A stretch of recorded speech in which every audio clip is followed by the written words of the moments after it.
முருங்கைக்கீரை பிரியாணி இது. இப்போ நம்ம பட்டர் போட்டிருக்கோம். கொஞ்சம் நல்லெண்ணெய் ஊற்றிக்கலாம்.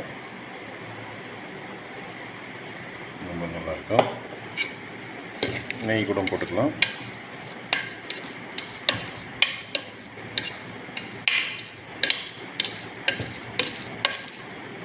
வயசானவங்க குழந்தைங்களாம் கொடுக்கலாம்.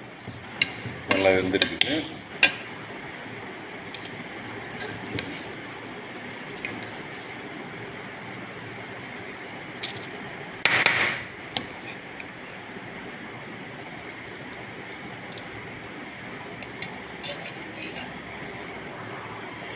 முருங்கைக்கீரை பிரியாணி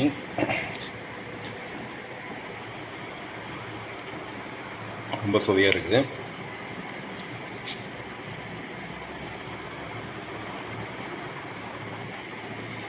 நம்ம இதுக்கு கொஞ்சம் பச்சடி வச்சுக்கலாம்.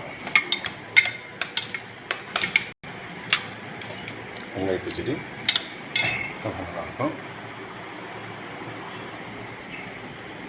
முருங்கைக்கீரை, வெங்காயம், பூண்டு, மிளகு, கறிப்பட்டை, துவரம்பருப்பு, கடலைப்பருப்பு, கடுகு, பச்சை மிளகாய்,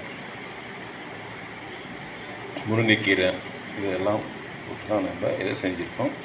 ரொம்ப ஹெல்த்தியானது, ரொம்ப சத்தானது. இதை நீங்கள் செஞ்சு பாருங்கள். இது பாண்டிச்சேரி முருங்கைக்கீரை பிரியாணி.